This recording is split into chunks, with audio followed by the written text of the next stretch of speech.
Hey everyone, we are finally back with another MetroSiege update, and by we, of course, I mean with me as always is Corey. Say hi, Corey. Hey, how's it going?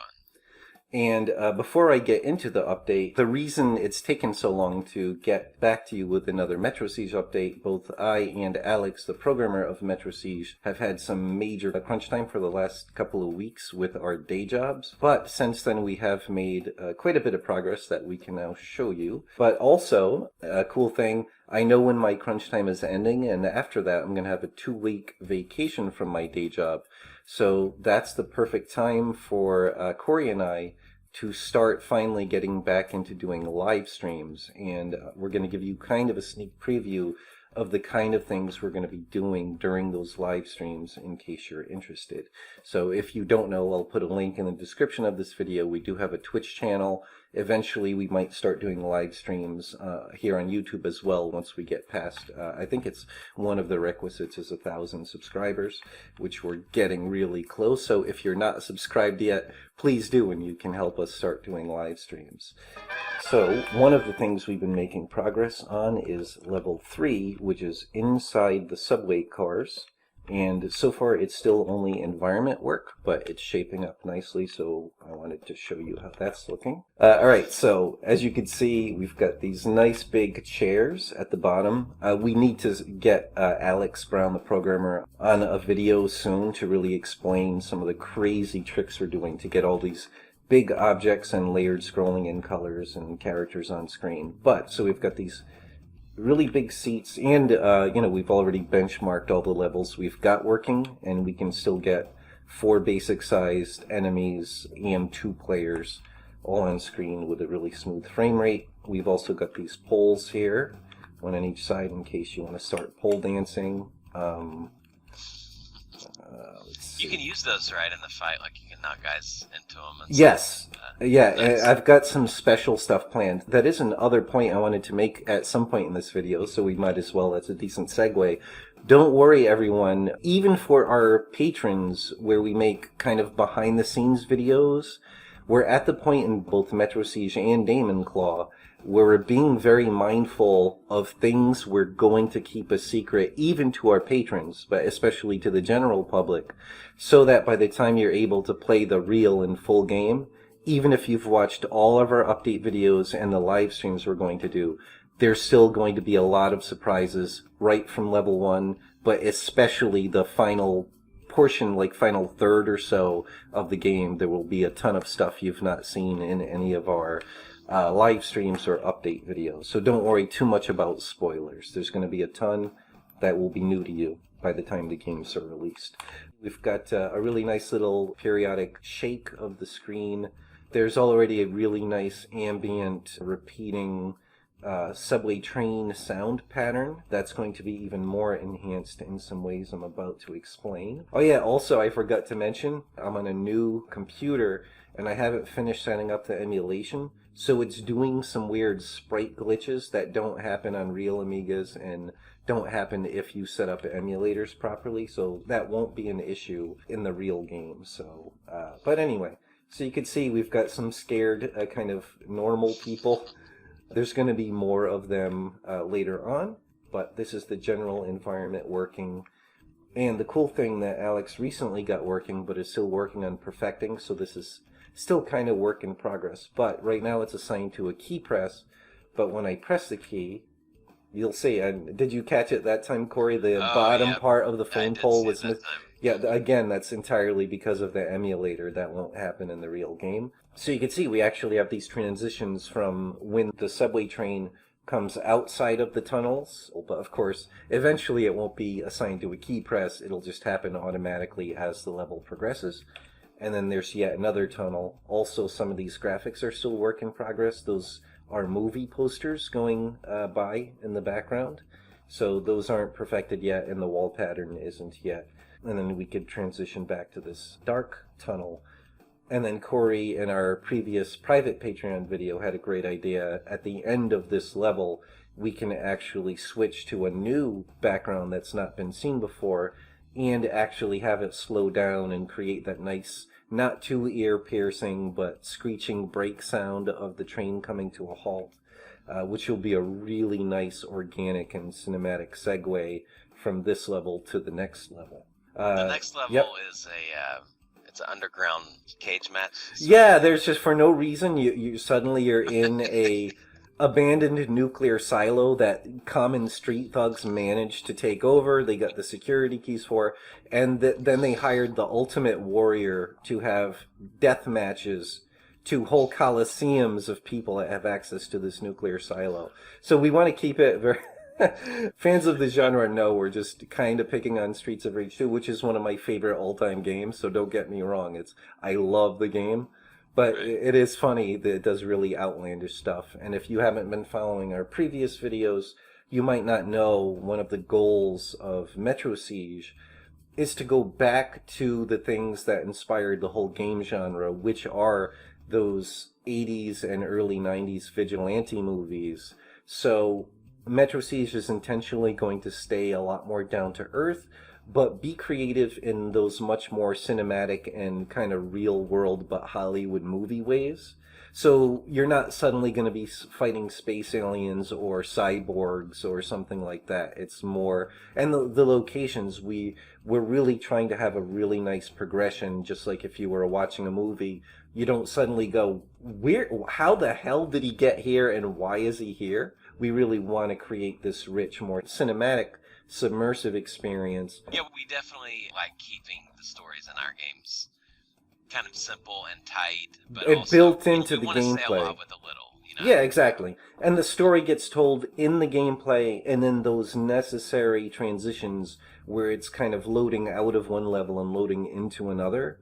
Like, those are the moments to really carry the story in an action game. But anyway, so that's how this level is working, and it's not 100% complete. Like I said, we're going to get more scared normies. Obviously, we're going to get enemies in there, and that's one of the things we're going to show you, hinting at what we'll be doing in the live streams. But there's also little glitches here that I already fixed, but it's not in this current build. You see that blackness that the character is near right there? That shouldn't be there on the wall. The other thing is when we do transition from one, you saw it kind of flashed white-ish for a second and faded back down. We're working on the final palettes to exaggerate that even a little more, to really pull off that effect of your eye needing to adapt over a second to a drastic, sudden change in lighting. And then at the same time, I had hinted at this, John Tsakiris, the amazing musician and sound engineer for this game, he's doing an incredible job with not only the music, but the atmospheric sounds.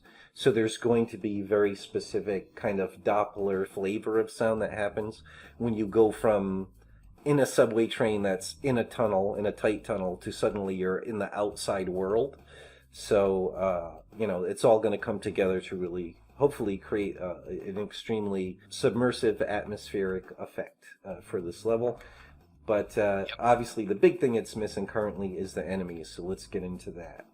So here we are in ProMotion NG, which is where we do most of our pixel art graphics. And so here are the enemies I've started designing for this level. And I wanted to really quickly explain how we have to go about designing these enemies, because it's very different. There are a lot of things you might not know, and one of the big things is the severe memory constraints that a pixel artist had to work within back in the day. So we couldn't just design a character to look as cool as we could and then just start animating everything, hand drawing every frame at a time. In the case of getting 2 players and multiple enemies with a very large amount of moves working in this game that actually does run on classic old 16-bit computers within those severe memory constraints, we have to go about it a different way, where you do design your initial enemy design in one pose, usually the idle pose, to establish the design of the character. Again, you'll also have to be very careful about what colors you're using. And this game thinks it's running in 16 color mode, so we actually have less than 16 colors that have to be shared between all the characters. And part of the challenge is using those same few colors with everything, that even shares those same colors with the background, but somehow you need to make those characters really pop and look colorful and distinct from the background and each other. So that's the first step, is designing the character and coming up with a nice clean idle pose. But then, to save memory even more, we need to share body parts as much as possible between all the enemies, or at least some of the enemies. And then if you're really lucky, you'll have memory for one completely unique enemy, obviously a boss or sometimes a sub-boss in a level. You can see their lower bodies are all the same. So even though the characters can look very different, we're swapping the upper torso and the head. But the other cool thing, once you start creating the body parts, and I'm actually going to show, you can see here I started isolating and cleaning up the specific body parts and making room for the overlap. Yep. I like the pants, by the way. Thanks. Yeah, well, I actually did have to, you'll see I'll explain the design decision, which goes into the whole memory thing again. I realized I could get a lot more mileage memory-wise out of the pants if I removed the white stripe, even though I liked the white stripe going down the leg. And I'll explain why when we get into the actual animation tool. But, so you can see here, I can grab this arm, and you can see how I put the darkest skin tone in there so that we can move this arm around to create some animation, some movement between different frames. You start designing kind of a base thug, and then you say, okay, how different can I make this character look? Only changing a handful of things like the head, because obviously the head is a huge thing that makes two different people look very different. So that's great because the head is small, doesn't take a lot of memory, and you can make characters look very different. You can see you get this guy with this kind of beret, as opposed to this guy with this like kind of mohawk type thing going on, and bright red. So you can see it really makes those two characters look very different.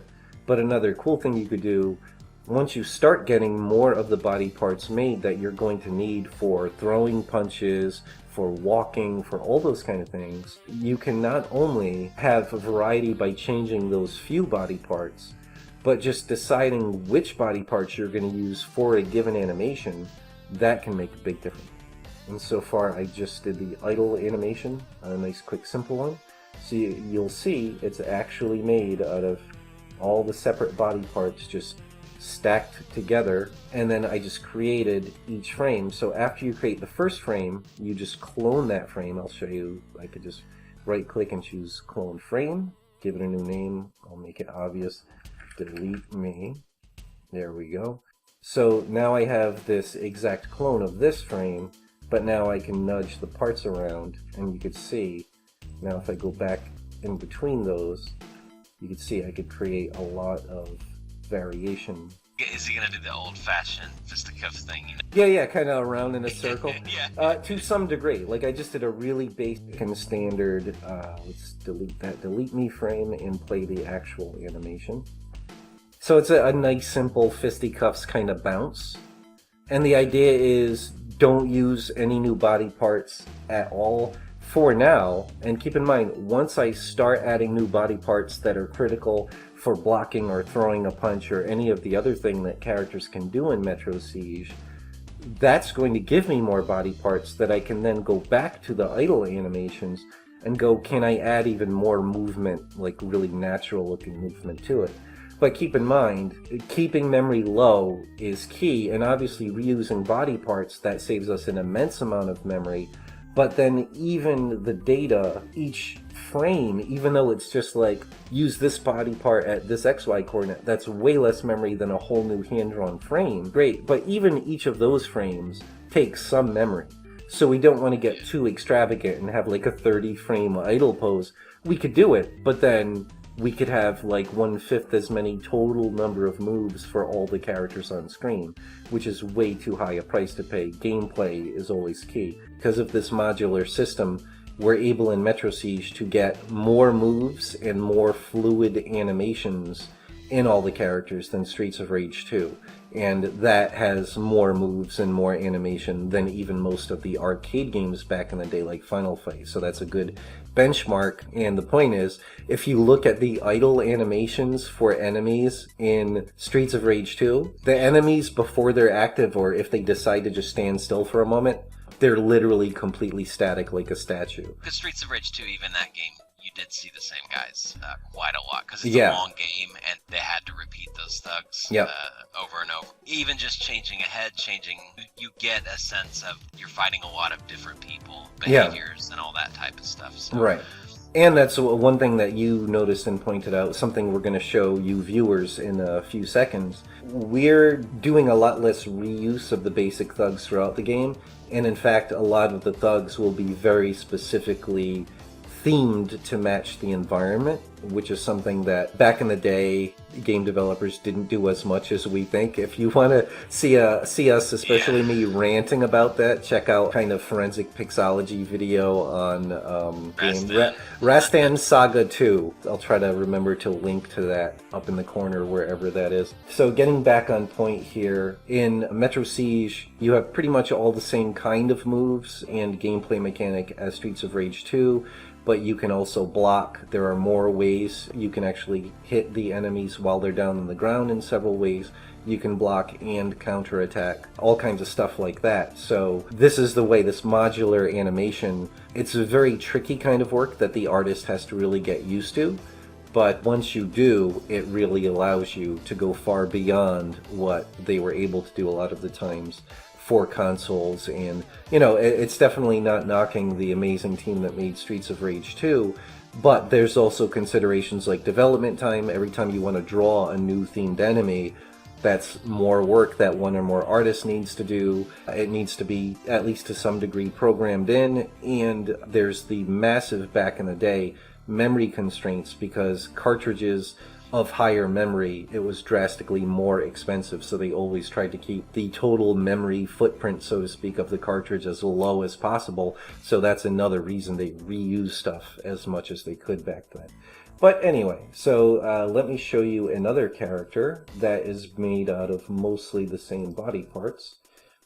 And what's interesting is I did 2 quick versions of him. So you'll see this is using one new arm and the different head and upper body. So you get a very different kind of pose, but I wasn't completely happy with this, and this is just stuff I whipped up really quick this morning to kind of give you guys a preview of the kind of stuff we'll be doing in the live streams.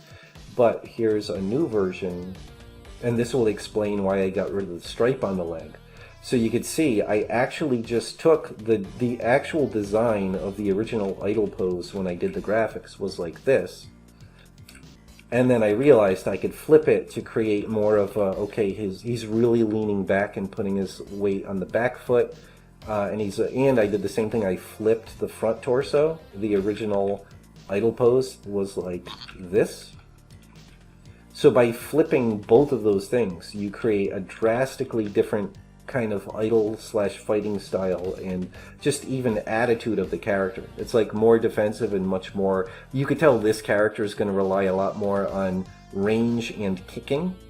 You know what I mean? Like he's got this leg really kind of chambered and at the ready to kick. He's leaning way back. He's using his arms much more defensively instead of like really ready to use them on the offense. So even though we're using the same body parts, you get a very different feeling character, and of course that will also carry over to gameplay, where you can really work with the programmer to make sure the artificial intelligence for this character behaves in that very different way. So even though you're reusing almost entirely the same memory, just by changing a few body parts and tweaking how you're using the same body parts and tweaking little variables in the AI code, you can get a very different looking and feeling enemy. So if this kind of stuff interests you, this is what we'll actually be working on and discussing during our live streams. Here on our YouTube channel and on our social media accounts, we'll let everyone know once we're actually doing regular live streams. And finally, for this video, there's some more stuff that I have been working on. And this shows you both a work in progress rough of one of the upcoming environments. This is level 4, and you can see it started off where I just did a really quick hacked change of level 1, That's to figure out the really tricky thing with making MetroSiege, and thank goodness we have such an amazing and dedicated programmer. In order to get this kind of console and arcade quality amount of layers of scrolling and on-screen colors and on-screen characters working on a classic Amiga at a really nice smooth frame rate, virtually every level has to be custom coded and use really crazy hardware banging tricks to get all these things to happen simultaneously on screen. So that's other stuff that we'll actually be explaining while I'm cleaning up and perfecting the art in the live streams. But long story short, so that's kind of the first stage, is figure out how the level can work. Then I know which colors can I use where and how many colors. Some things are made out of sprites, which have their own separate palettes. Other things need to be made out of background graphics and need to share the same colors for the most part as the characters. All those things need to really be figured out before the final detailing and cleaning of a level. So this is a very warehouse industrial / dock district. So getting back to that idea of having enemies themed to that environment, you can see that these enemy basic thugs I designed for this level have a very dock worker kind of vibe going to them. Very minor spoiler alert, but that's part of one of the subplots to this game, is in this environment, the boss you end up fighting is the local mob boss for this district, and their kind of cover is that he's a warehouse owner and he and his workers are actually the gang, but they do have the day jobs. So you can see these dock workers are very buff and fit because their day job is lifting heavy crates and stuff like that. They've got like a uniform, which also helps for saving memory and makes it more okay that they all have the same boots and lower body. You know what I mean? Right, because they're themed, so that's great. Yeah, in my experience with this stuff, the legs are the easiest thing to waste memory on if you're not careful. Oh yeah. Which all the walking and potential kicking and you know, it's there's a lot of leg positions, and that's where people are most animated. Right. You know? But luckily also it's where people look the least in a character. Like I said, it's all about the face, upper body, and silhouette, the pose, how they behave. That's what makes them really distinctly different. You could give almost every character in a game like black pants and black sneakers, and it wouldn't horribly affect the quality of the game visually and the sense of variety. You know what I mean? So that's the place to see where you get the best savings at the least cost. So great point, Corey. And so we'll be working. You'll actually get to see us animating these characters, improving. So it'll be mostly me working on the MetroSiege stuff, especially because Corey mostly will be designing bosses, which is the stuff we're gonna keep most secret. So most of the MetroSiege stuff you'll see us doing will be by me, but Corey will be working on awesome bosses and stuff, which will trickle out little teaser things, but you won't see like every animation of every boss or anything like that. But he'll also be working on Damon Claw at the same time, so that'll be the fun thing. Like in most live streams of game developers or pixel artists, it's obviously like one pixel artist and you're watching them do the thing. But the cool thing in our live streams is going to be Corey will be working simultaneously on something totally different, and then occasionally like we'll go over to his screen or to an image he'll send me. So we'll keep going back and forth so you can see the progress of both things. We'll be listening to cool retro video game music and just having chats about these very topics as we actually work on producing the game. So anyway, if you find that stuff interesting, please do keep an eye out in our social media and here on YouTube, and we'll announce when these live streams are going to happen. But I think that is... Yeah, awesome. Yeah, me too. And I think that's about it for this update video. We hope you found it interesting, and tune in next time. Thanks so much for watching. If you enjoy our content and want to keep up to date on our games, please leave a like and subscribe. Also, if you want to support our projects, consider becoming a patron. The link's in the description, and we'll see you soon.